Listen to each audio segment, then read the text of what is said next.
한번 따라 하실까요? 베델에서 만난 하나님의 은혜. 오늘 본문 말씀은 장자의 축복을 가로채려고 한 야곱이 그 형 에서를 피하여 이역만리 타국인 삼촌 라반의 집을 향하여 도망가던 길에 날이 저물어서 어쩔 수 없이 광야에서 유숙할 수밖에 없었는데, 그때 그가 받았던 놀라운 하나님의 은혜를, 신앙적인 체험을 기록하고 있는 내용입니다. 도망자의 삶을 시작한 야곱의 처량한 신세를 한마디로 집약해서 표현하고 있는 단어가 오늘 본문에 나오는데, 그것이 바로 돌베개라고 하는 단어입니다. 10절과 11절 말씀 같이 읽어볼까요? 시작. 야곱이 브엘세바에서 떠나 하란으로 향하여 가더니 한 곳에 이르러는 해가 진지라. 거기서 유숙하려고 그곳에 한 돌을 가져다가 베개로 삼고 거기 누워 자더니, 한 돌을 가져다가 베개로 삼았다. 딱딱한 돌베개를 자고 있습니다. 여러분, 아무도 없는 곳에서 잠을 자야 한다고 할 때, 그것도 밤이라고 한다면, 그것도 들이요 광야라고 한다면 얼마나 두렵겠습니까? 내 옆에 아무도 없다는 사실에 때로는 무서움에 치를 떨 수도 있을 것입니다. 어쩌면 드라마틱하게 표현하면 야곱이 들에서 돌베개를 자고 있을 때 그 밤에 짐승의 울음소리가 들렸을지도 모릅니다.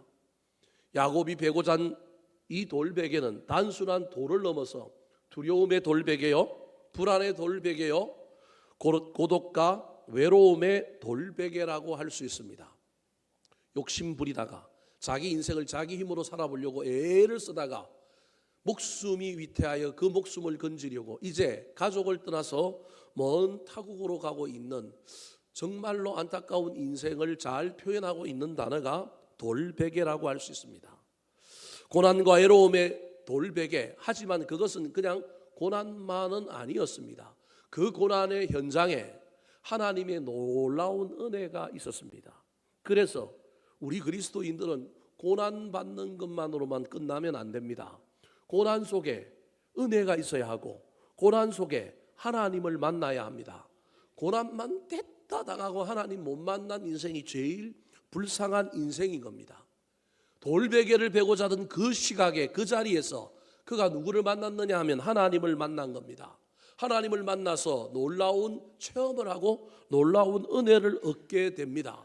그런데 그가 받았던 그 은혜는 우리가 삶을 살면서 부딪히는 문제 앞에 그 문제의 단순한 직면한 문제를 해결하는 정도의 작은 은혜가 아니고 인생의 터닝 포인트가 되고 우리 인생의 긴 안목에서 나를 이끌어가는 은혜입니다.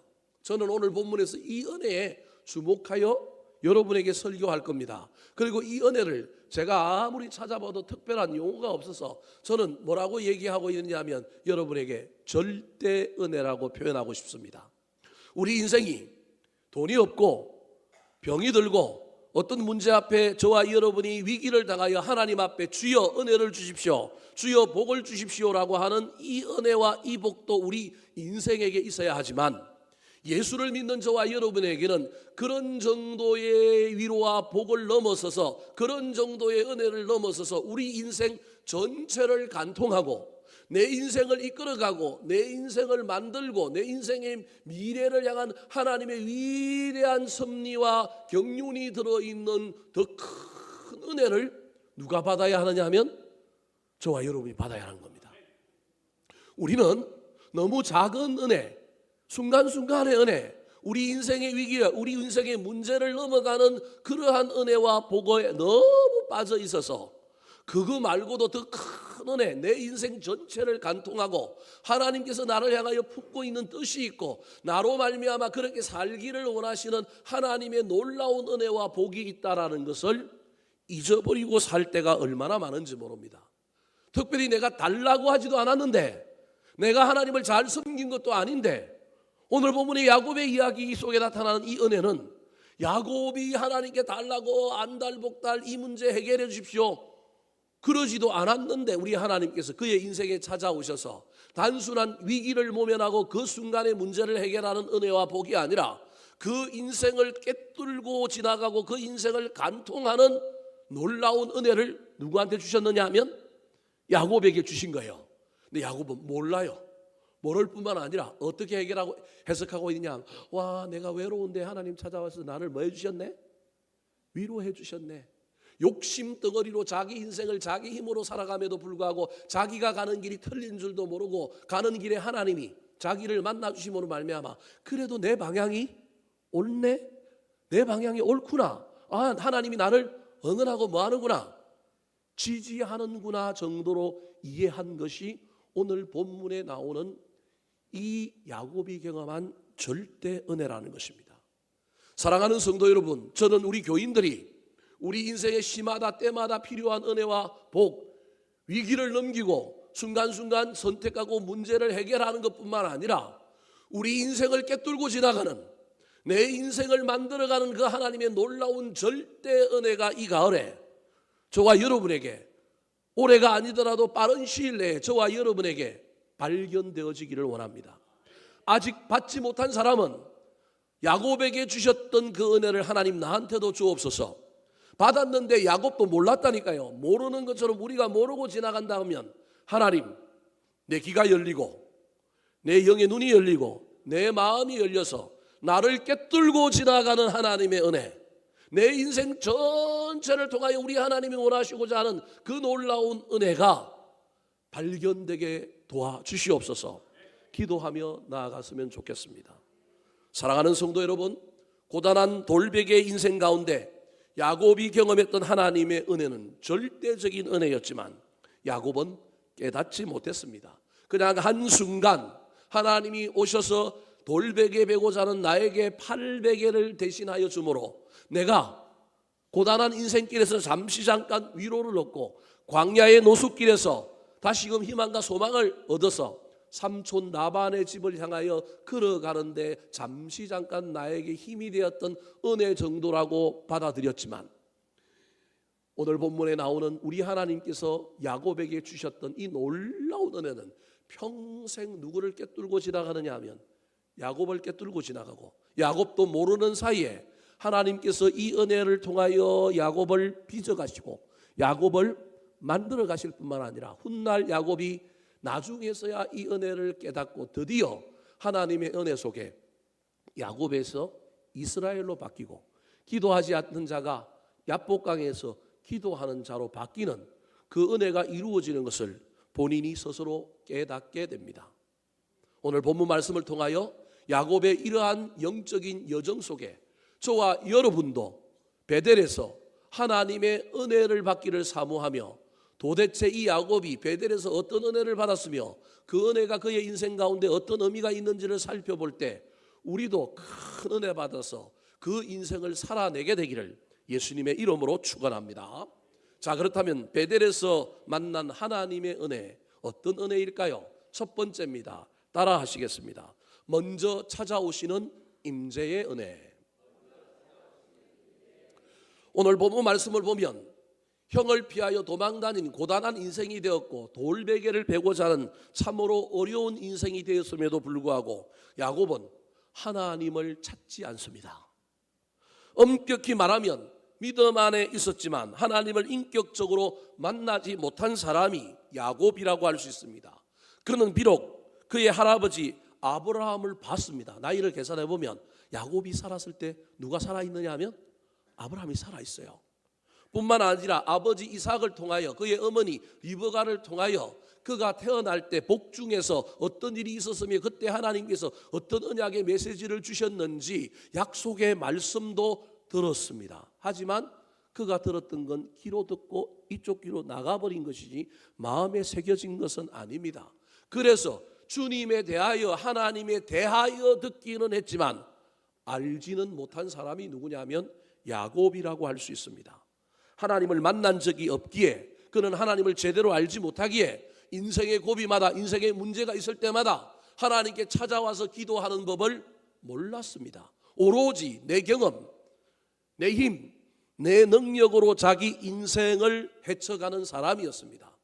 그럼에도 불구하고 인생은 꼬이고, 그럼에도 불구하고 인생은 위기를 당했는데도 불구하고 목숨 부지하기 위하여 가족을 버리고 고향을 버리고 어디로 가고 있느냐 하면 저 멀리 가고 있는데도 불구하고 이 야곱은 하나님을 찾지 않습니다.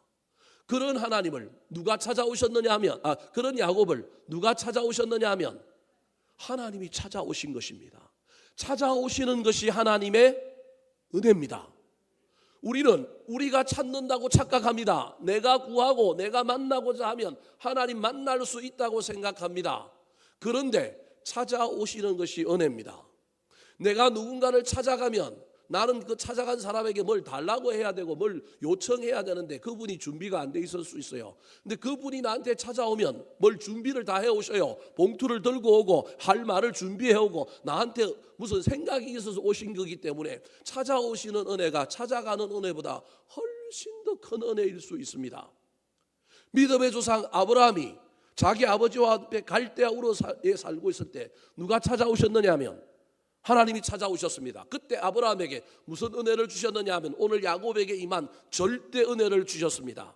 너는 본토 친척 아비의 집을 떠나 내가 네게 지시할 땅으로 가라. 어느 땅인지도 몰라요. 무조건 떠나래요. 지시할 땅으로 가래요. 너를 축복하는 자에게 내가 축복하고 너를 저주하는 자에게 내가 저주한다. 너는 땅의 모든 사람들의 복에 그는 복이 될지라. 읽으면 좋은 말이지만 받아들인 사람 입장에서는 황당합니다. 그럼에도 불구하고 야곱과 달리 아브라함은 이 절대 은혜를 붙들고 산 사람입니다. 이 절대 은혜를 믿었습니다. 그래서 그는 본토 친척 아비의 집을 떠나서 하나님 말씀에 순종하여 갔습니다. 물론 그 은혜가 어떻게 자기를 만들어가고 그 인생 가운데 그 은혜가 어떻게 이루어질지 몰라서 때로는 헤매기도 하고 방황하기도 했지만 그는 마침내 그 은혜대로 그의 삶이 빚어지고 만들어졌습니다. 야곱은 절대 은혜라고 하는 생각도 없을 뿐만 아니라 지금 찾아오셔서 하나님께서 그에게 은혜를 주시고자 하는데 전혀 깨달음이 없습니다. 그냥 단순한 감정적인 위로, 단순한 하나님이 나를 그래도 뭐하고 있느냐 하면 응원하고 있네, 내가 사는 방식이 틀리지는 않았네라고 하는 정도의 은혜를 얻고 있습니다. 그가 돌베개에 베고 자다가 찾아오시는 하나님을 만났는데 어떤 하나님을 만났을까요? 자, 12절 13절 말씀 같이 한번 읽어보겠습니다. 시작. 꿈에 본즉 사닥다리가 땅 위에 서 있는데 그 꼭대기가 하늘에 닿았고 또 본즉 하나님의 사자들이 그 위에서 오르락 내리락 하고 또 본즉 여호와께서 그 위에 서서 이르시되 나는 여호와니 너의 조부 아브라함이 하나님이요 이삭의 하나님이라. 찾지도 않고 회개하지도 않고 요청하지도 않는 야곱에게 누가 찾아오셨느냐 하면 하나님이 찾아오신 거예요. 찾아오셔서 그에게 특별한 은혜를 주셨는데 환상 하나를 보여주셨어요.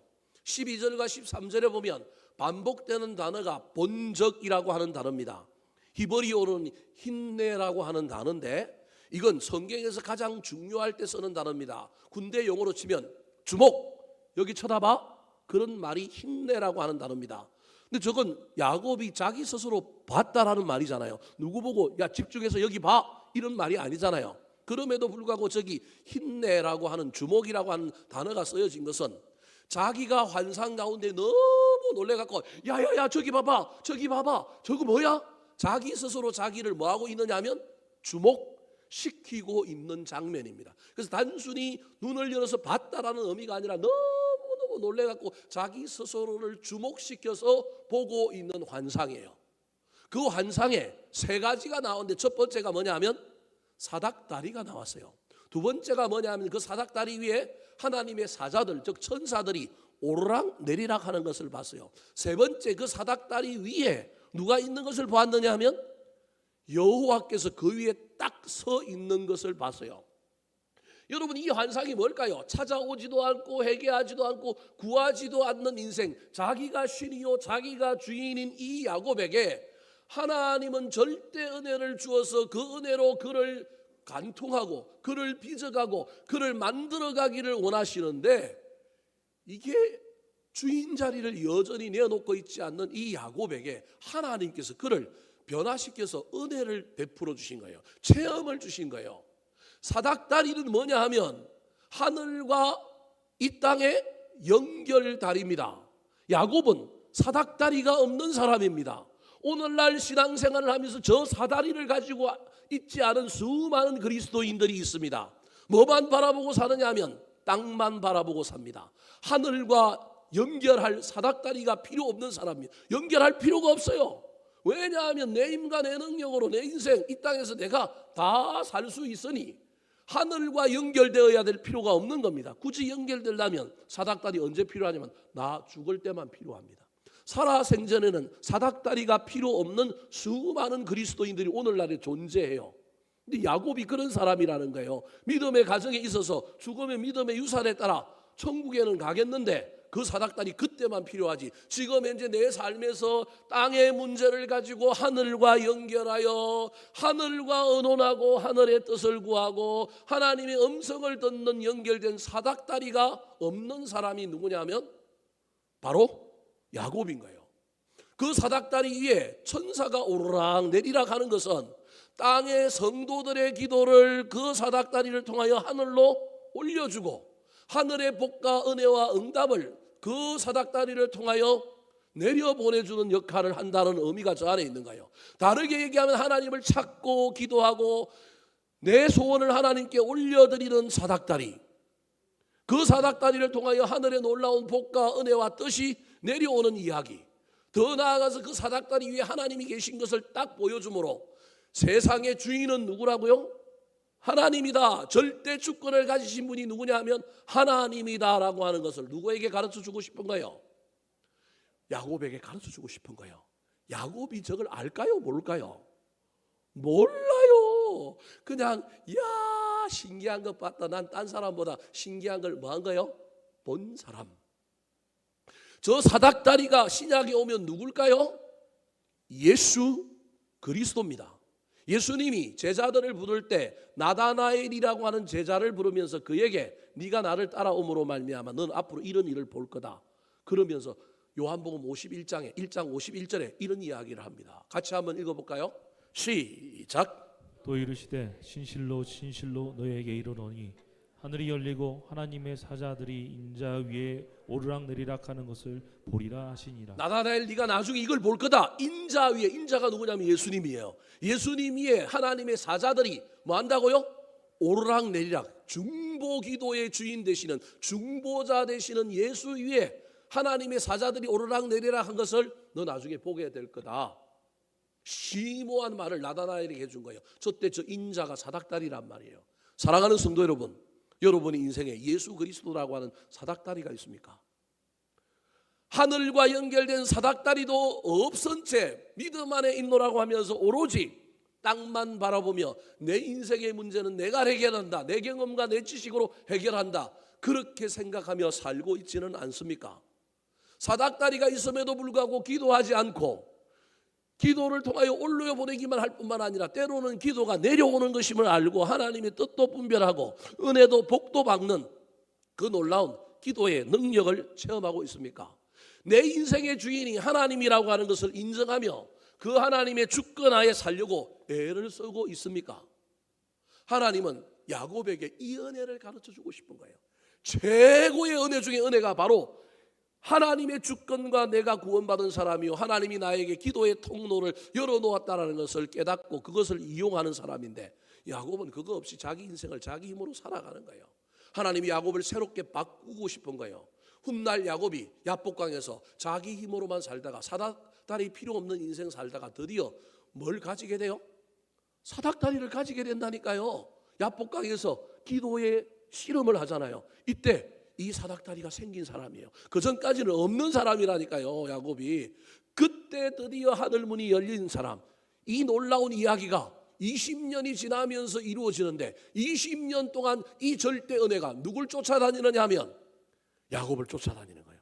우리 하나님이 스토커가 되어서 늘 야곱과 함께 이 은혜가 주어진 이후로 야곱은 알든지 모르든지 그냥 이 은혜가 누굴 쫓아다니느냐 하면 야곱을 쫓아다니는 거예요. 이 은혜대로 하나님 우리를 빚으실 거예요. 이 은혜대로 하나님 우리를 만들어 가실 거예요.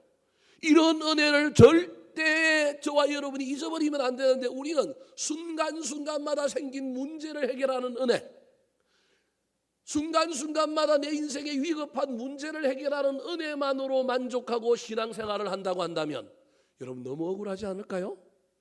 목사님, 이미 제 나이가 늦었어요. 제 인생이 끝났어요. 무슨 이제 절대 은혜를 다시금 제가 무슨 꿈을 꾸고 그런 걸 하겠습니까? 아닙니다. 나이는 상관없습니다. 아브라함은 75세에 이 은혜를 받았다니까요. 이 은혜가 깨달아졌다니까요. 여러분, 갈렙은 옛날에 한번 받았는데 그거 안 이루어져서 눈 빠지게 기다리다가 몇 세예요? 80세에 이 은혜 붙들고 간 사람이에요. 사랑하는 성도 여러분, 예수를 믿기에 우리도 인간인지라 순간순간 우리에게 필요한 은혜를 구하고 그 위기를 넘어가고 문제를 해결하는 하나님의 놀라운 은혜와 복을 받는 건 나쁜 건 아니지만, 여러분, 더 근원적이고 더 절대적인 하나님의 은혜가 우리에게 있어야 하지 않겠습니까? 없는 사람은 달라고 얘기하시기 바랍니다. 이미 받았는데 모르는 사람은 주님, 내 눈을 열어주시고 영안을 열어주시고 내 길을 열어주셔서 그 은혜가 무엇인지, 내가 그 어떠함에도 불구하고 내가 뭐 잘나고 내가 막 신앙에 열심히 있어야 이 은혜를 주시는 것만이 아니라 야곱과 같은 인간에게도 주셨다고 한다면 나한테도 주실 터인데, 그 은혜가 지금 얼마만큼 가고 있는지 어디까지 가고 있는지 야곱은 그걸 모르고 그냥 갔다니까요. 가다가 나중에 드디어 알았다니까요. 근데 저와 여러분은 좀 더 일찍 알면 좋지 않겠어요? 그 은혜가 어떤 은혜인지, 그 은혜가 어디로 나를 충동질하여 가고 있는지, 그 은혜가 나를 어디로 지금 빚어가고 있는지, 얼마만큼 되어가는지 알고만 있다면 저와 여러분의 인생이 훨씬 더 값지지 않겠습니까? 야곱은 몰랐습니다. 몰라서 어느 정도만 알았느냐 하면 그냥 위로받는 정도. 아, 여기가 하나님의 집이구나, 하나님이 있는 곳이구나 라는 정도만 알았습니다. 자, 16절 같이 한번 읽어볼까요? 시작. 야곱이 잠이 깨어 이르되 여호와께서 과연 여기 계시거늘 내가 알지 못하였도다. 여기 계심을 알지 못했대. 이제 알았다라는 거예요. 근데 그 안 것도 다 안 게 아니고, 아, 하나님이 여기 계시네. 그 말은 하나님 안 죽고 뭐 하고 있다고 했어? 살아 계시네. 아직 자기하고 관련이 있어요, 없어요? 없어요. 자기 인생의 주인이 아니에요. 하나님을 어디에다 가둬놨느냐면 한 지역에만 계시는 분 정도로 이제 안 사람이 누구냐면 야곱인 거예요. 그리고 하나님은 어디에만 있다고요? 여기만 있어요. 누굴 따라다닐 텐데? 자기를 따라다닐 텐데 이미 오셔서 자기를 향한 큰 경륜 속에 하나님의 섭리 속에 하나님의 계획을 이 야곱에게 주셨는데, 이 야곱은 끝나고 난 다음에 다 모르는 거예요. 그래서 여기 누가 계신다? 하나님이 계신다 뿐만 아니라, 그래도 우리 할아버지가 만났던 하나님, 우리 아버지가 만났던 하나님 만났네? 하나님 내 인생을 응원하시는 모양이야? 그래서 그 외로운 밤에 그 돌베개에 베고 자던 그 낙심의 상태에서 잠깐 힘을 얻어서 그냥 삼촌 집을 향하여 다시금 투벅투벅 걸어가는 인생인 거예요. 잠깐의 문제만 해결하는 것이지 자기 인생의 먼 미래 가운데, 자기 인생의 앞날 가운데 하나님의 뜻이 어디 있는지, 하나님의 은혜와 계획이 무엇인지는 모르고 가는 사람이 누구냐 하면 바로 이 야곱인 겁니다. 땅만 보고 가는 사람에게 하나님께서 인생의 지평을 열어주시려고, 영안을 열어주시려고 큰 은혜를 보여주시고, 너 사닥다리가 필요한 사람이야. 네가 기도하면 천사가, 사자들이 그 사닥다리 위에 올라가락 내리락 할 거야. 네 인생 네가 주인인 것 같지만 하나님이 그 사닥다리 위에서 탁 서 있어. 너 그분 의지하면 네 인생 문제 해결할 거야. 다 알려줬는데도 여러분, 그 은혜가 자기 속에 쏙 들어오지 않은 사람이 누구냐 하면 바로 야곱인 겁니다. 사랑하는 성도 여러분, 그럼에도 불구하고 하나님이 야곱에게 찾아오셨다는 것이 중요합니다. 이해가 안 돼도 그 자리에서 하나님이 은혜를 주시고 시작하셨다는 것이 얼마나 중요한 것인지 모릅니다. 주님, 이 가을에, 올해가 가기 전에, 아니 내 인생의 빠른 시일 내에 주님 나한테도 좀 찾아와 주세요.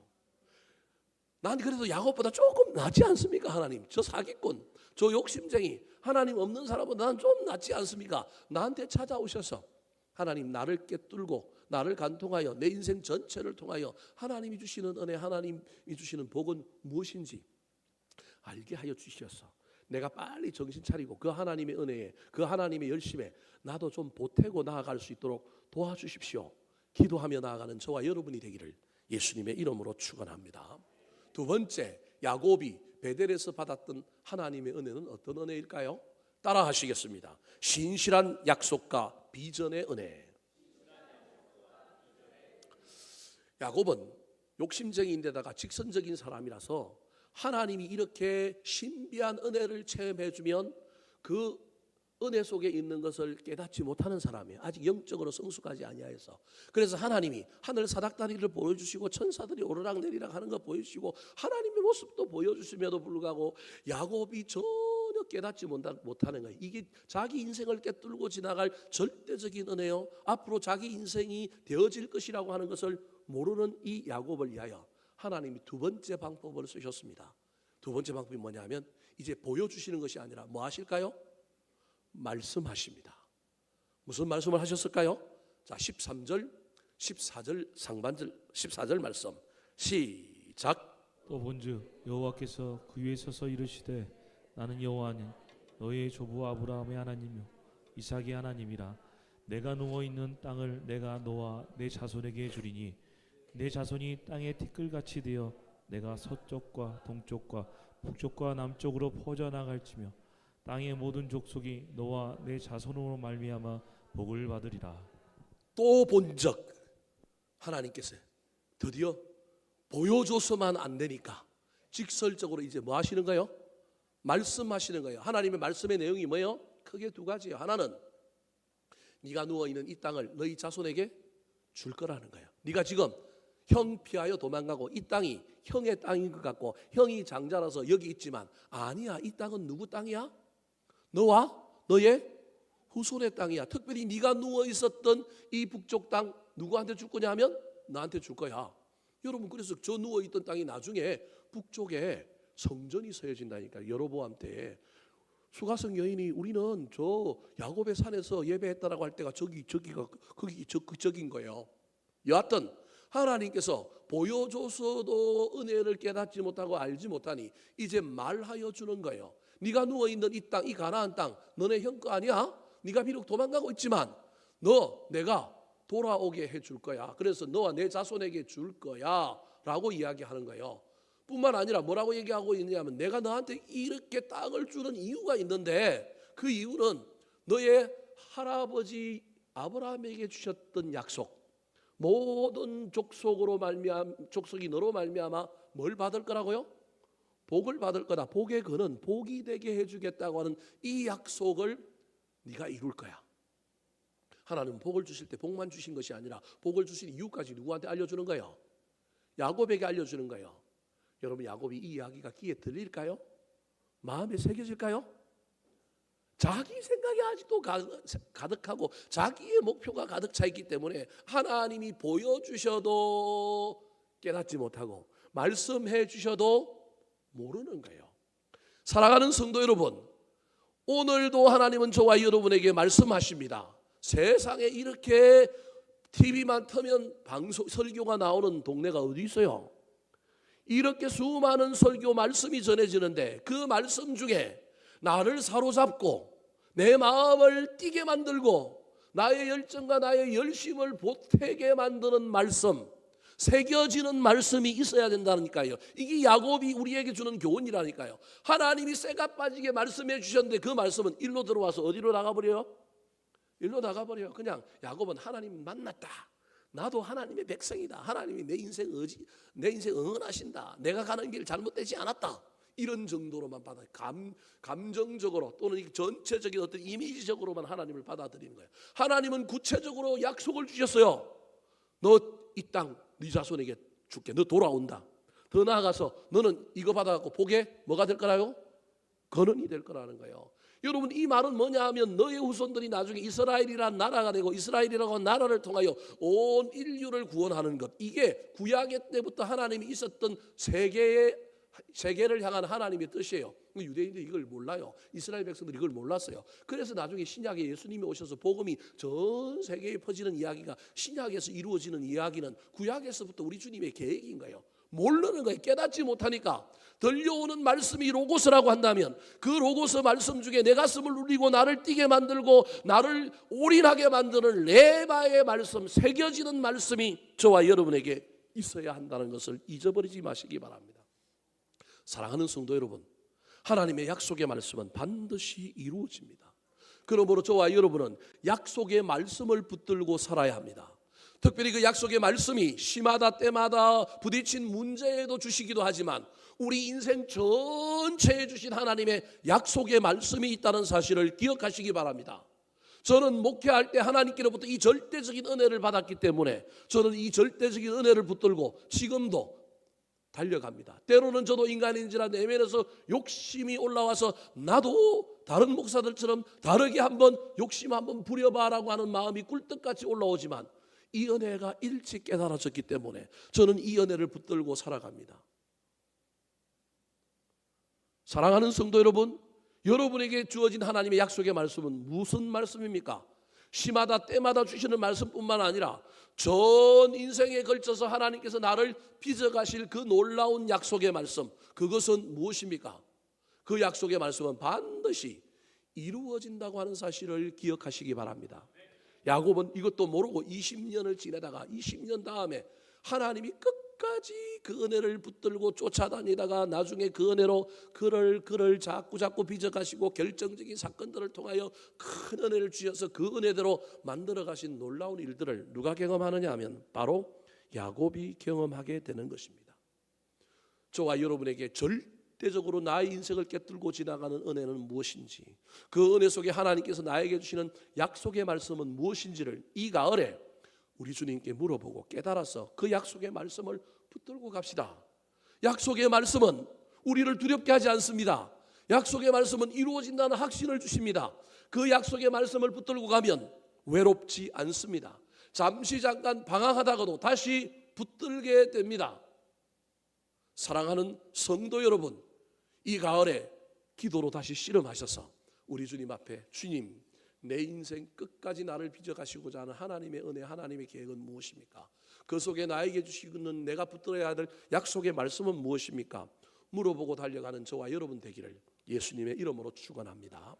마지막입니다. 야곱이 받았던 하나님의 은혜, 베델에서 받았던 하나님의 은혜는 무엇일까요?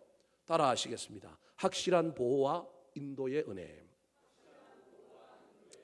자, 보여줘도 깨닫지 못하는 영적인 상태를 가진 사람이 누구냐 하면 야곱입니다. 찾지도 않았고요, 회개하지도 않았고요, 구하지도 않았는데 하나님은 찾아가셔서 임재함으로 하나님은 은혜를 야곱에게 주셨습니다. 이 은혜는 야곱의 평생을 따라다닐 겁니다. 이 은혜는 평생을 야곱을 빚어가고 만들어갈 겁니다. 그런데 야곱은 깨닫지 못합니다. 그래서 하나님이 두 번째 쓰신 방법이 무엇이냐 하면 말씀해 주셨습니다. 근데 이 말씀이 그냥 좋은 말씀, 로고스로만 들리지 레마, 내 가슴에 새겨지는 말로 야곱에게 남지 않았습니다. 그래서 하나님이 마지막 수단으로 한마디 하셨습니다. 이것만큼은 기억해라. 무엇일까요? 자, 15절 말씀 같이 한번 읽어볼까요? 시작. 내가 너와 함께 있어 내가 어디로 가든지 너를 지키며 너를 이끌어 이 땅으로 돌아오게 할지라. 내가 내게 허락한 것을 다 이루기까지 너를 떠나지 아니하리라 하시니라. 함께 있어 지키고 이끌어주고 돌아오게 할 거다. 나는 너를 맞이 않는다고요? 떠나지 않는다. 다른 거 몰라도 좋다. 너를 향하여 내가 보여주신 환상 속에 사닥다리 몰라도 좋다. 그 사닥다리의 기도, 오르락내리락하는 사자들이 그 기도를 오르락내리락하는 그 기도의 사람 못 되어도 좋다. 내가 너를 반드시 돌아오게 해주겠다는 약속의 말씀 안 새겨져도 좋다. 그런데 하나만큼 알아. 네가 20년 동안 삼촌 집에서 거의 노예 생활할 건데 그때 네 옆에 누가 있다고요? 내가 있다. 나는 너를 뭐 한다고요? 안 떠난다. 네가 모를 뿐이다. 너와 함께 있어. 너를 뭐 한다고요? 지킨다라는 거예요. 너를 이끌어 뭐 하게 한다고요? 돌아오게 한다라는 거예요. 반드시 돌아오게 할 거라는 거예요. 20년 동안 삼촌 집에 있었는데 삼촌의 아들들이 유산 때문에 야곱 죽이려고도 계획을 세워요. 지켜주셨잖아요. 그리고 야밤 도주하여 오는 길에 자기 아내 라헬이 자기 삼촌의 드라빔을 훔쳐옴으로 말미암아 쫓아오잖아요. 근데 그때 누가 개입하셔요? 하나님이 개입하시잖아요. 왜? 은혜 때문에. 야곱에게 주신 그 은혜 때문에 하나님은 개입하시잖아요. 고향 돌아가고 싶어서 야복강까지 왔는데 누가 온대요? 형 에서가 온대요. 그냥 오는 것이 아니라 군사를 몇 명 이끌고 온대요? 600명을 이끌고 온대요. 그래서 어쩔 수 없이 야복강에 앉았는데, 여러분 기도한 게 아니에요. 야복강에 앉았는데 지가 기도한 게 아니고 또 누가 찾아오셔요? 하나님이 또 실험꾼으로 변장하여 찾아오셨어요. 우리 하나님 찾아오시는 사람이니, 여기까지도 야곱은 아직도 은혜를 깨닫지 못하는 사람, 은혜를 알지 못한 사람이에요. 그래서 하나님과 실험하면서도 야비한 방법을 쓰잖아요. 어떤 방법을 써요? 자기가 가지고 있는 재산을 때를 세 때로 나누어서 뇌물작전을 형한테 쓰는 거예요. 조카들을 보내는데 자기보다 자기가 덜 사랑하는 아내와 애들을 먼저 보내요. 그리고 또 보내요. 그렇게 보내고 가장 사랑하는 라헬과 요셉은 제일 나중에 보내고요. 더 비겁하게 자기는 건너가지 않고 자기는 제일 마지막에 남아있는 사람. 여전히 머리를 쓰고 여전히 깨를 쓰고 여전히 자기 지혜를 의지하는 사람이 누구냐면 야곱인 거예요. 근데 그런 야곱에게 또 하나님이 뭐 하시는 거예요? 찾아오셔요. 실험을 했어요. 그 말은 그 실험에서는 누가 져야 되는 거냐 하면 야곱이 항복하고 하나님 나 좀 도와주세요. 하나님 이래야 되는데 야곱이 실험 걸어온 하나님을 이겨보려고 애를 썼는데 성경에 그래요. 끝내 이기지 못하였더라 그래요. 못 이겼어요. 그래서 하나님이 이 인간은 소망이 없다. 이 인간은 변화될 인간이 아니다. 그래서 우리 하나님이 뭐 하려고 그래요? 가려고 그래요. 근데 가려고 그러는데 뭘 붙잡아요? 바지가랑이를 붙잡고 안 놔주는 거예요. 놓으라고 한도뼈를 쳐서 뼈가 위골되게 했는데도 뭐 하는 거예요? 안 놓는 거예요. 그러니까 하나님이 그거 보고 하나님이 소위 말하는 아버지가 아들하고 방에서 이불 펴놓고 씨름하면 누가 져줘요? 아버지가 하면서 아들한테 아들이 안다리를 걸어오거나 밭다리를 걸어오면 하고 뭐 하는 거예요? 넘어져 주는 거예요. 근데 누가 이겼다 그래요? 아들은 지가 이겼다 그러잖아요. 이게 야곱의 씨름이에요. 하나님이 져 주셨어요. 근데 져 주는 이야기를 통하여 야곱이 그때 무슨 사람이 되느냐 하면 기도의 사람, 미흡하게나마 뭘 가진 사람이 되느냐 하면 사닥다리를 가진 사람이 돼요. 그때 하나님이 그의 이름을 뭘로 바꿔줘요? 야곱, 속이는 자, 사기치는 자, 발 뒤꿈치를 잡는 자에서 이스라엘, 이스라라고 하는 단어는 다스린다. 엘이라고 하는 단어는 하나님, 하나님이 다스리는 사람으로 바꾸어 준 거예요. 존재가 거듭나는 거예요. 이게 하나님의 은혜, 하나님의 복의 절대 은혜의 내용인 거예요. 이 사람을 통하여 자기 할아버지 아브라함이 품었던 복에 거론되는 것을 이제 나라를 만들고 그 나라 속에서 그 후손들이 그 일을 하게끔 만들려고 하는데 거기에 쓰임받은 사람이 누구냐면 야곱인 거예요. 의욕도 있고 재주도 있고 욕망도 있는데 방향이 잘못되고 하나님 의지하지 않는 이 인간을 오랫동안 우리 하나님께서 은혜를 선포하시고 복을 미리 주시고 난 다음에 쫓아다니면서 AS하고 쫓아다니면서 수리해갖고 쫓아다니면서 빚어가지고 마지막에 점점 하나님의 은혜와 하나님의 복으로 만들어간 인생이 누구냐면 야곱인 거예요. 그때 하나님께서 야곱에게 하나만큼은 기억하라는 거예요. 너 혼자 안 간다. 누가 간다? 나도 너와 함께 간다. 네 옆에 내가 있다라는 걸 뭐 하지 마라? 잊지 마라. 임마누엘의 하나님을 가르쳐주고 있는 것입니다. 사랑하는 성도 여러분, 예수님께서도 제자들을 이 땅에 홀로 남겨두고 성천하실 때 그들이 성령 받아야만이 능력 있게 겁쟁이가 아니라 사역할 텐데 그들에게 알려주고 싶은 것이 있었습니다. 성령을 통하여 알려주시고자 하는 것은 하나님 예수 그리스도의 임재입니다. 성령님이 예수님을 대신하여 온 영으로 예수님이 그들과 함께 있다는 걸 알려주기 위하여 세상 끝날까지 내가 너희와 뭐 할 거라고요? 항상 함께 할 거라는 겁니다. 마태복음 28장 19절부터 20절입니다. 시작. 그러므로 너희는 가서 모든 민족을 제사로 삼아 아버지와 아들과 성령의 이름으로 세례를 베풀고 내가 너희에게 분부한 모든 것을 가르쳐 지키게 하라. 볼지어다 내가 세상 끝날까지 너희와 항상 함께 있으리라 하시니라. 너희와 항상 함께 있으리라. 언제까지요? 세상 끝날 때까지. 함께 하시는 하나님, 그가 하나만이라도 붙들고 달려가라. 그러면 절대 은혜가 너를 빚을 거야. 너를 간통할 거야. 너를 만들 거야. 네가 그때 눈이 열릴 거야. 네가 그때 깨달아질 거야. 사랑하는 성도 여러분, 시마다 때마다 직면하고 있는 문제 앞에 저와 여러분이 하나님께 은혜를 구하고 하나님께 복을 받았으면 좋겠습니다. 그런데 그것을 넘어서서 오늘 야곱에게 임했던 이 30년을 따라다니고 이 30년 후에 이루어질지라도 우리 인생을 꿰뚫고 지나가고 우리 인생을 빚고 만드는 그 놀라운 하나님의 은혜가, 하나님의 복이 저와 여러분에게 있었으면 좋겠습니다. 마지막 읽었던 19절에 야곱이 그곳을 자기가 베고 누웠던 그 베개를 세우고 난 다음에 뭐라고 얘기합니까? 이곳은 어디라고요? 베델이다. 저 하면 아닙니다. 베델이다. 그리고 이곳은 하나님의 뭐라고요? 집이다. 그렇게 얘기하잖아요. 자기는 하나님의 뜻, 하나님의 은혜는 잘 몰랐지만 이곳에 누가 계신다고요? 하나님이 계신다. 아, 절대 은혜는 하나님의 집에서, 베델에서 받는구나. 사랑하는 성도 여러분, 덕양중앙교회가 여러분의 베델이 되었으면 좋겠습니다. 이곳에서 신앙생활하는 가운데, 이곳에서 은혜 받는 가운데 순간순간 위기를 모면하고 인생에 직면한 문제를 해결하는 은혜와 복을 받을 뿐만 아니라 더 나아가서 궁극적이고 절대적인 하나님의 은혜, 내 인생을 꿰뚫고 지나가고 나를 빚어가실 그 하나님의 은혜가 무엇인지 깨달아졌으면 좋겠습니다. 모르겠는 분들은 주님께 물으시기 바랍니다. 안 받은 분들은 주님 야곱에게도 주셨는데 나한테도 주셔야 하지 않겠습니까? 받았는데 아직 잘 모르시는 분들은 우리 주님 앞에 영안 열어달라고, 깨닫게 해달라고, 그래서 빨리 그 하나님의 은혜 열심에 나의 열심을 보태어서 속히 그것을 이루며 달려가게 해달라고 기도하셨으면 좋겠습니다.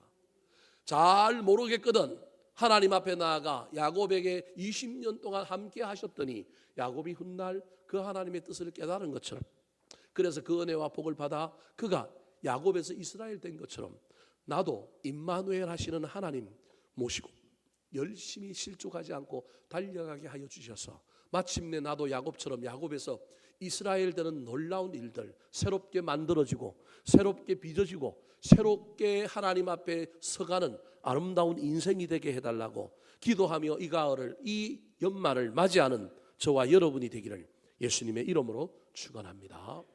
한번 따라 하실까요? 베델에서 만난 하나님의 은혜, 먼저 찾아오시는 임재의 은혜, 신실한 약속과 비전의 은혜, 확실한 보호와 인도의 은혜.